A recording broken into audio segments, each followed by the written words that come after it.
morning, students. We have discussed about the temple towns and pilgrimage centers in the last chapter, last class, and we were discussing about a network of small towns. So in this topic we have discussed that from 8th century onward our subcontinent, means Indian subcontinent, was divided into several small towns, or we can say dotted, okay? Dotted with several small towns, and these towns emerged from the large villages. Means कि कोई भी town पहले से ही town नहीं होता है, वो एक डेवलपमेंट के बाद बनता है. सपोज एक छोटा सा विलेज, मैंने आपको ऑलरेडी बताया है कि सपोज एक छोटा सा विलेज है एंड धीरे धीरे डेवलपमेंट के बाद वो क्या बन जाता है, एक बड़ा विलेज बन जाता है, ठीक है. और उसी तरह अगर कोई बिग विलेज है तो वो धीरे धीरे डेवलपमेंट के बाद क्या बन जाएगा, एक टाउन में कन्वर्ट हो जाएगा, ठीक है. तो जो बड़े विलेजेस थे, जो बिग विलेजेस थे, those convert into the towns. Okay, so they usually had a mandapika, means Mandi. I told you that कि इन टाउन्स में क्या होते थे, मंडपिका यानी कि मंडी होती थी, ठीक है, मंडीज होती थी, एंड हाट, ठीक है, इनको हाट कहा जाता है. तो हाट होते थे, और ये मंडी एंड हाट आपने ऑलरेडी सुना होगा, जहाँ पर बाइंग एंड सेलिंग, मतलब दिस इज अ मार्केट ना. मंडी एंड हाट क्या है, मार्केट है. तो मार्केट में क्या होगा, ठीक है, बाइंग एंड सेलिंग का प्रोसेस होगा. सो ये प्रोसेस यहाँ पर हो रहे थे मंडियों में, ठीक है. जब भी आप देखो किसी विलेज में हो या फिर आप किसी टाउन में हैं या कहीं पर भी हैं, तो वहाँ मार्केट ज़रूर होगा, वहाँ मंडी ज़रूर होगी, है ना. तो यहाँ भी मंडियाँ थी, जो बड़े विलेजेस थे या जो टाउन्स थे वहाँ पर, तो वहाँ पर भी बहुत सारी मंडीज, हाट होते थे, जहाँ पर बाइंग एंड सेलिंग का प्रोसेस होता था. डिफरेंट ट्रेडर्स आते थे, वो अपने प्रोडक्ट को सेल करते थे, ठीक है. वो अपने प्रोडक्ट को सेल करना, प्रोडक्ट्स को खरीदना, ये प्रोसेस मंडियों में होता है ना. हम मंडी क्यों जाते हैं, मार्केट क्यों जाते हैं, टू परचेज थिंग्स, है ना, चीज़ों को खरीदने के लिए जाते हैं. या फिर अगर हम बिजनेसमैन, हम ट्रेडर हैं, तो हम चीज़ों को सेल करने के लिए जाएंगे, ठीक है. सो यूजुअली सामंता और in later times a zamindar built a fortified palace in or near these towns, ठीक है. बहुत सारे ऐसे जो रिच जमींदार, सामंत, ये लोग जो होते थे, इन्होंने क्या किया था, फोर्टिफाइड पैलेसेस बनाए. मतलब कि जो आपने देखा होगा, फोर्टिफाइड मतलब क्या है, जो घेरेबंदी, किलेबंदी देखा होगा कि पैलेस के साइड साइड में क्या होता है, वो दीवार जो बना देना, चारों तरफ से दीवार खड़ी कर देना, ठीक है. तो उसको फोर्टिफाइड कहा जाता है. फोर्टिफाइड पैलेस इन्होंने बनवाए थे कहाँ पर, नियर दीज टाउन्स, ठीक है. ये जो टाउन्स होते थे, जो डेवलप्ड टाउन्स हैं, उनके आसपास वो अपने पैलेसेस को कंस्ट्रक्ट करवाते थे. फोर्टिफाइड पैलेस मतलब वो चारों तरफ से घिरे हुए, किलेबंदी जिसको कहा जाता है, ठीक है. आपने देखा होगा बहुत सारे रूलर्स के पैलेसेस, फोर्ट्स होते थे, जो चारों तरफ से दीवारों से घिरे होते थे, ठीक है. That is fortified. तो ये जो जमींदार एंड सामंताज थे, they constructed their palace with fortified walls, ठीक है. फोर्टिफाइड वॉल्स के साथ में अपने पैलेसेस बनवाए थे. कहाँ, नियर दीज टाउन्स, ठीक है. कहाँ पर बनवाए थे, टाउन्स के पास बनवाए थे, कंस्ट्रक्ट करवाए थे. दे लेवी टैक्सेस ऑन ट्रेडर्स, और वो क्या करते थे, यहाँ बैठ करके या यहाँ वो उन्होंने इन टाउन्स के पास अपने ये पैलेसेस क्यों कंस्ट्रक्ट करवाए थे, ताकि वो मार्केट पे अपना कंट्रोल बना सकें, ठीक है. और उन्होंने क्या करना शुरू कर दिया, उन्होंने टैक्सेस लगाना शुरू कर दिए, ठीक है. उन्होंने किन पे टैक्सेस लगाए, ट्रेडर्स पे, आर्टिशंस पे, articles of trade, and sometimes donated the right to collect these taxes. और कभी कभी ये क्या करते थे, ये इन राइट्स को, जो टैक्स कलेक्ट करने का राइट है, वो डोनेट करते थे, ठीक है, टू लोकल टेम्पल्स. अच्छा, अब ये क्या करते थे, जैसे लोकल टेम्पल्स पे किसका राइट होगा, मतलब कौन वहाँ से टैक्स कलेक्ट करेगा, कौन मार्केट से टैक्स कलेक्ट करेगा, ये आपस में डिस्ट्रीब्यूट कर लेते थे, ठीक है. इस राइट को डिस्ट्रीब्यूट कर लेते थे. which had been built by themselves और by rich merchant। ठीक है, ये जो टेम्पल्स होते थे कौन कंस्ट्रक्ट करवाता है, हमने पहले भी पढ़ा था कि या तो किंग कंस्ट्रक्ट करवाते थे, है ना, और उसके बाद बहुत सारे ऐसे मर्चेंट्स होते थे, बहुत सारे ऐसे बिजनेसमैन ट्रेडर्स होते थे जो टेम्पल्स कंस्ट्रक्ट करवाते थे। तो वो जो टैक्सेस या मतलब उन टेम्पल से कौन टैक्सेस कलेक्ट करेगा या क्या काम करेगा, ये आपस में डिवाइड कर लेते थे। These rights were recorded in the inscriptions that have survived to this day। ठीक है, ये जो राइट्स हैं ये रिकॉर्डेड है, कहाँ पर रिकॉर्डेड है, इंस्क्रिप्शंस में। इंस्क्रिप्शंस आप सभी को पता है, ठीक है, तो ये जो इंस्क्रिप्शंस हैं उसमें ये सारी चीज़ें रिकॉर्ड हैं, that have survive to this day. ठीक है, जो आज भी सर्वाइव कर रही है, मतलब ये इंस्क्रिप्शंस हमारे पास आज भी हैं एज अ प्रूफ, जो बताते हैं कि इस तरह की चीज़ें या इस तरह की राइट्स पास्ट टाइम में जमींदार्स या सामंताज ने अपने लिए कंस्ट्रक्ट करवाए। ठीक है, so now we will talk about this box and taxes on market. ठीक है, now we will see the taxes, how many types of taxes और which type of taxes they collect, okay, zamindars collect from the merchants. So the following is a summary from a 10th century inscriptions from Rajasthan which list the dues that were to be collected by temples authorities। ठीक है, the following is a summary, यहाँ पर क्या दिया हुआ है, एक summary दी हुई है from a 10th century की दी हुई है, inscriptions from राजस्थान, और ये हमें कहाँ से मिल रहा है, राजस्थान के एक इंस्क्रिप्शन से हमें पता चल रहा है, विच लिस्ट, जिसमें लिस्टेड हैं the dues that were to be collected by temple authorities. ठीक है, जो भी टेम्पल अथॉरिटीज के पास ड्यूज थे जो कलेक्ट किए गए थे उनके बारे में हमें यहाँ से एक समरी मिलती है। There were taxes in kind on. ठीक है, किस तरह के टैक्सेस थे, किन किन चीज़ों पर टैक्सेस लगे होते थे, लाइक शुगर एंड जगरी। ठीक है, शुगर एंड जगरी, शुगर सभी को पता है, जगरी मीन्स गुड़ जो सभी खाते होंगे। Yes, dyes. ठीक है, डाइज जो होते थे जिनसे कपड़ों को कलर किया जाता था, उस पर टैक्सेस होते थे। थ्रेड, धागों पर टैक्सेस होते थे, एंड कॉटन पे टैक्सेस होते थे। On coconut, salt, areca nuts, butter, sesame oil, on clothes. ठीक है, सो ये इन सभी चीज़ों पर टैक्सेस लगे हुए थे। And beside there were taxes on traders, on those who sold metal goods, on distiller, on oil, on cattle fodder and on loads of grain. ठीक है, इसके अलावा अभी जो हमने पढ़े जैसे sugar, jaggery, dye, thread, cotton, coconut, salt etcetera, तो जैसे इन सभी चीज़ों पर टैक्सेस लगे हुए थे, इनके अलावा किस पर टैक्सेस लगे हुए थे, so there were taxes on traders. ठीक है, ट्रेडर्स के ऊपर भी टैक्सेस लगे हुए थे। On those who sold metal, किस पे लगे हुए थे, उन लोगों पर जो कि मेटल्स गुड को सेल करते थे, मतलब मेटल की बनी हुई चीज़ों को सेल करते थे। ऑन डिस्टिलर, ठीक है, डिस्टिलर्स पे लगे हुए थे। ऑन ऑयल पे लगा हुआ था। कैटल फॉडर, फॉडर मतलब सभी को पता होगा, ठीक है, जो पशुओं के जो चारे होते हैं, ठीक है, कैटल्स के जो फूड होते हैं, चारे होते हैं, उस पर लगा था। And loads on grain. ठीक है, अगर कहीं पर भी ग्रेन्स का बहुत बड़ा स्टॉक है, लोड्स है, तो उन पर भी टैक्सेस लगे होते थे। ठीक है, so some of these taxes were collected in kind while others were collected in cash. ठीक है, अब ये टैक्सेस किस फॉर्म में कलेक्ट होते थे, तो they collected in kind while others were collected in cash. ठीक है, अब या तो उनको हम एज अ प्रोडक्ट ही ले लें टैक्स के रूप में, जैसे मान लीजिए आपके पास वीट है, ठीक है, आप वीट प्रोड्यूसर है, तो आपके पास बहुत ज़्यादा क्या हो जाएगा, वीट होगा, तो आप टैक्स के फॉर्म में क्या दे सकते हैं, वीट भी दे सकते थे। ठीक है, और या फिर आप उनको कैश दे दीजिए, तो इस तरह से वो टैक्सेस को कलेक्ट करते थे। यस, एक क्वेश्चन दिया हुआ है, find out more about present day taxes on market. ठीक है, आज के टाइम में मार्केट पे किस तरह के टैक्सेस लगे हुए हैं, कौन कौन से टैक्सेस हमारे जो ट्रेडर्स हैं, मर्चेंट्स हैं, बिजनेसमैन हैं, उनको पे करना होता है।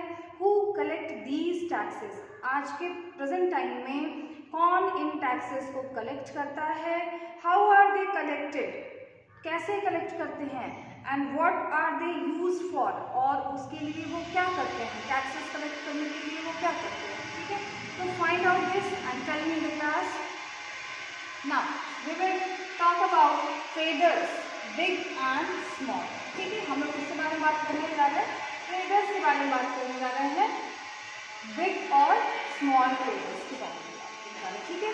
तो there were many kind of traders, बहुत तरह के ट्रेडर्स होते हैं, ज़रूरी नहीं है कि सारे ट्रेडर्स एक जैसे ही हों, सब बड़े ट्रेडर्स हों या सब छोटे ही ट्रेडर्स हों, है ना। जैसे सोसाइटी में सभी लेवल के लोग हैं ना, सभी ग्रुप के लोग हैं, सभी क्लास के लोग हैं, मतलब रिच भी हैं, पुअर भी हैं, मिडिल क्लास भी हैं। तो उसी तरह से जिसका जैसा स्टेटस होगा वो उस तरह का ट्रेड करता है, ठीक है। मतलब जैसे अगर स्मॉल फार्मर है, ठीक है, तो उसके पास, अगर छोटा किसान है तो उसके पास तो प्रोड्यूस भी कम होगा, है ना, ग्रेन्स कम प्रोड्यूस होंगे उसके पास, तो वो क्या होगा, वो स्मॉल फार्मर हो जाएगा, है ना, वो स्मॉल फार्मर हो जाएगा। अगर कोई बहुत बड़ा लैंडलॉर्ड है तो उसके पास बहुत सारी ज़मीनें होंगी, तो वो ज़्यादा प्रोड्यूस करेगा, तो वो क्या हो जाएगा, बड़ा फार्मर हो जाएगा, बिग फार्मर हो जाएगा। उसी तरह ट्रेडर्स भी होते हैं, ठीक है।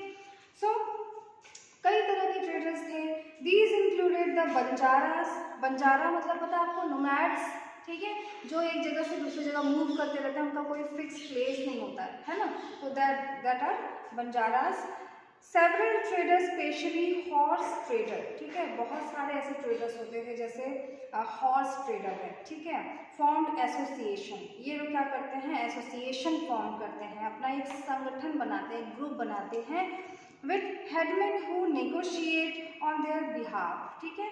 और उसमें से मतलब जो उनका हेड बनता है, एक वो उसमें से हेड चूज करते हैं, and who negotiate on their behalf, जो उनकी तरफ से बात कर सके। जैसे मान लीजिए आपने एक ग्रुप बनाया, ठीक है, तो आप अपने ग्रुप में से एक किसी को हेड बना देंगे और वो हेड क्या करेगा, सभी चीज़ों को डील करेगा, है ना। तो ये जो हॉर्स ट्रेडर्स होते थे, इन्होंने अपना एक एसोसिएशन फॉर्म किया, एंड जो उनका हेडमैन था, जो उनका एक कह सकते हैं कि जो रिप्रेजेंटेटिव, ठीक है, हेडमैन मीन्स रिप्रेजेंटेटिव, वो क्या करता था, वो निगोशिएट करता था। निगोशिएट का मतलब क्या है, बार्गेन करना, मोल भाव करना, ठीक है, ऑन देयर बिहाफ, किसकी तरफ से, उन एसोसिएशन की तरफ से, वो हॉर्स ट्रेडर्स का जो एसोसिएशन है उनकी तरफ से क्या करता था, नेगोशिएट करता था with warrior who bought horses, ठीक है, उन लोगों से जो उनसे हॉर्सेस खरीदने के लिए आते थे, ठीक है। तो अगर आपसे कोई हॉर्स खरीदने के लिए आ रहा है तो आप क्या करेंगे, अपने हेडमैन के पास भेज देंगे और कहेंगे जाके आप उनसे नेगोशिएट कर लीजिए, ठीक है। तो इस तरह से उनका प्रोसेस था। Since traders had to pass through many kingdoms and forests, they usually traveled in caravan and formed guild to protect their interests. See, देखो बहुत सारे ऐसे ट्रेडर्स थे जिनको एक एरिया से दूसरे एरिया में जाना होता था अपने प्रोडक्ट को सेल करने के लिए, ठीक है। तो सपोज अगर मैंने आपको बताया था कि जो विलेज एरिया है, ठीक है, जहाँ पर मार्केट्स नहीं थे, तो वो अपने प्रोड्यूस को सेल करने के लिए टाउन्स में जाते थे, जहाँ पर बड़े बड़े मंडियाँ होती थी, हाट होते थे, मार्केट होते थे। तो इन टाउन्स में जाने के लिए उन्हें क्या करना होता था, कई किंगडम्स को पास करना होता था, ठीक है। कैसे किंगडम्स को, जैसे किसी रूलर, किसी राजा का किंगडम है, ठीक है, तो उस बीच में अगर किसी राजा का किंगडम है तो उस किंगडम को इनको पास करना होता था। अगर फॉरेस्ट है तो फॉरेस्ट को पास करके जाना होता था, रिवर है तो रिवर को पास करके जाना होता था, ठीक है। So they have to face lots of travels for the travelling and so they usually travel in कारवा। तो अब वो क्या करते थे, वो कारवा यानी कि ग्रुप में, ठीक है, ग्रुप में ट्रेवल करते थे, एंड फॉर्म्ड गिल्ड्स, और वो क्या बनाते थे, एक ग्रुप बनाते थे, ठीक है। मतलब ये कह सकते हैं कि ट्रेडर्स का एक ग्रुप बनाते थे, traders group, that is guild, ठीक है। तो ट्रेडर्स का क्या बनाते थे, वो ग्रुप फॉर्म करते थे ताकि वो अपने जो राइट्स हैं या अपने जो मतलब उनके जो टैक्सेस हैं या जो भी हैं उनको वो सेफ रख सकें, ठीक है, अपने आप को सेफ रख सकें, जो भी जैसे कोई उनको चीट ना कर पाए। तो इन सभी चीज़ों के लिए वो क्या बनाते थे, वो ग्रुप्स फॉर्म करते थे, ठीक है। There were several such guilds in South India, South India में भी ऐसे बहुत सारे फेमस गिल्ड्स यानी कि ग्रुप थे, ठीक है, बिजनेस ग्रुप जिनको हम कह सकते हैं, जो व्यापारियों का समूह, ठीक है, व्यापारियों का जो ग्रुप था, बिजनेसमैन का जो ग्रुप था, that is guild. So 8th century में हम क्या देखते हैं कि हमारा जो साउथ इंडिया है ना, ये साउथ इंडियन पार्ट जो है, the most famous being the Manigramam and Nanadesi. South India में बहुत फेमस ग्रुप हैं उस समय थे, मणिग्रामम एंड नानदेसी, ठीक है, वो साउथ इंडिया में बहुत ज़्यादा फेमस थे। ये क्या है, ये ग्रुप्स हैं, किसके ग्रुप हैं, बिजनेसमैन के यानी कि ट्रेडर्स के ग्रुप हैं, ठीक है। These guilds traded extensively both with in the peninsula, ठीक है, ये जो गिल्ड्स आप देख रहे हैं, जो ग्रुप देख रहे हैं बिजनेसमैन्स का, ये हमारे साउथ इंडिया में तो फेमस था ही, इसके साथ साथ ये south east Asia and China में भी ये गिल्ड्स पॉपुलर थे, ठीक है, चाइना तक पहुंच गए थे, ठीक है। ओके, नेक्स्ट देखिए, there were also communities like the Chettiar and Marwari Oswal who went on to become the principal trading group of the country, ठीक है। इसके अलावा भी बहुत सारे ऐसे ग्रुप थे, सिर्फ एक दो ग्रुप तो थे नहीं ट्रेडर्स के, है ना, बहुत सारे ग्रुप्स थे, अलग अलग एरिया में अलग अलग ग्रुप्स फॉर्म हो गए थे।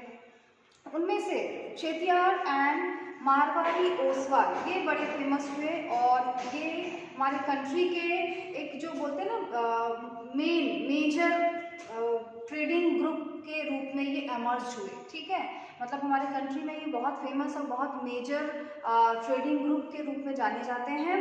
एंड गुजराती ट्रेडर्स, अच्छा आपने ओसवाल के ब्लैंकेट सुने होंगे, ओसवाल के वुलन और ब्लैंकेट बहुत फेमस है, ठीक है, तो वो एक ट्रेडिंग ग्रुप है और उसी से ये आपने नाम सुना होगा, ये ब्रांड बन चुका है। So Gujarati traders including the communities of Hindu Banias, देखो गुजराती ट्रेडर्स भी हैं जिसमें हिंदू बनिया, जो बनिया आपने सुना होगा, ठीक है, तो हिंदू बनियाज हैं, मुस्लिम बोहराज हैं, traded extensively with the port of the Red Sea, ठीक है, इन्होंने कहाँ से ट्रेड किया, मतलब ये इतने ज़्यादा इनका ग्रुप स्ट्रॉन्ग हो गया कि इन्होंने रेड सी, ठीक है, रेड सी से के पोर्ट से भी इन्होंने ट्रेड किया। Persian gulf, east Africa, south east Asia and China, ठीक है, इन सभी जगहों पर इन लोगों ने अपना ट्रेड को एक्सपेंड किया।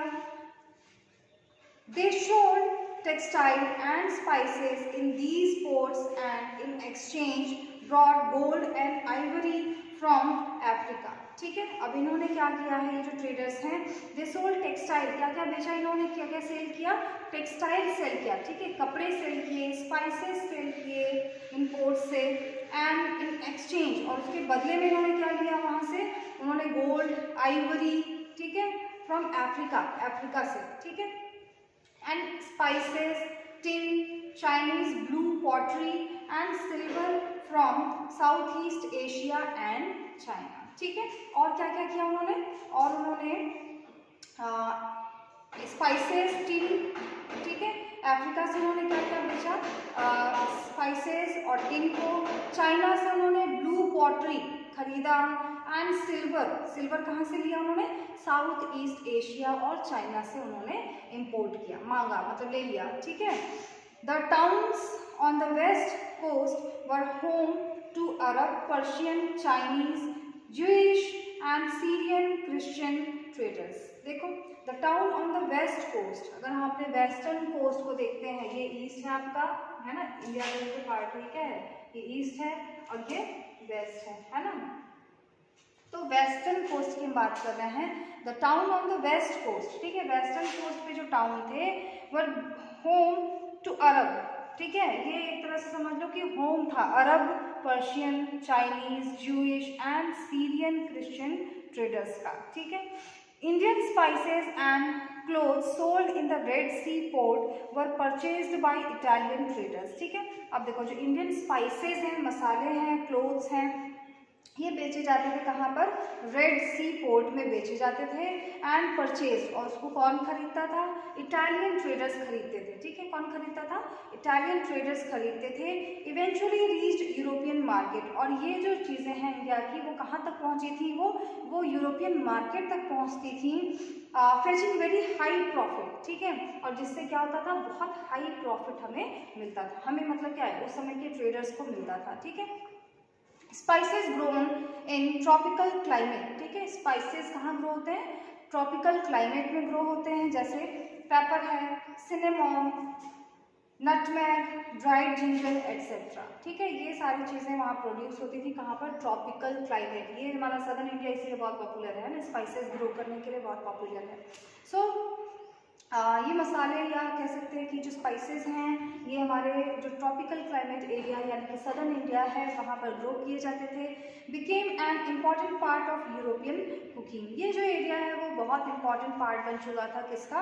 यूरोपियन कुकिंग का। मतलब क्या है कि यूरोप में भी स्पाइसेस की बहुत ज़्यादा डिमांड हो रही थी और वहाँ पर ये उनके कुकिंग में बहुत ज़्यादा यूज़ हो रहे थे।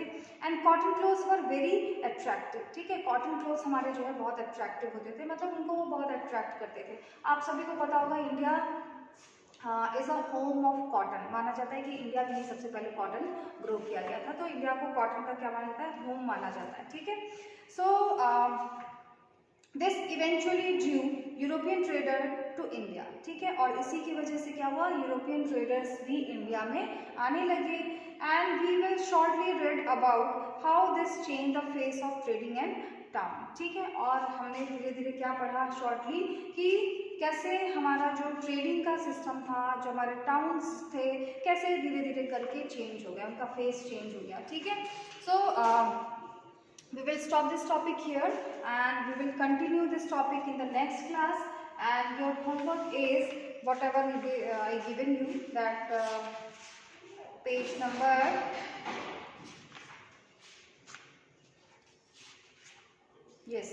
पेज नंबर 79 है ना। पेज नंबर 79 पे मैंने आपको ये होमवर्क दिया था, find out more about present day taxes on market, who collect these, how are they collected and what are they used for. ठीक है, this is your homework, you will find out this, and if you have any doubt you can ask in the classroom. I hope सभी को समझ में आ रहा होगा, ये chapter clear हो रहा होगा। ठीक है, we are talking about the different type of market areas. जैसे अगर हम वाराणसी की बात करते हैं, ठीक है, तो वाराणसी किस तरह का है? वाराणसी एक टेम्पल टाउन है या फिर एक ट्रेडिंग सेंटर है या एडमिनिस्ट्रेटिव सेंटर है ना। तो हम यहाँ पर अगर वाराणसी को ऐसे एग्जांपल लेते हैं तो आप मुझे बताइए कि क्या है।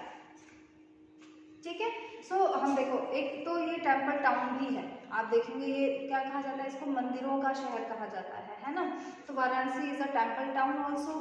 ट्रेडिंग सेंटर भी बन चुका है, बहुत सारे ट्रेड यहाँ के पॉपुलर हैं। उसके साथ साथ आपका एडमिनिस्ट्रेटिव सेंटर भी है ना।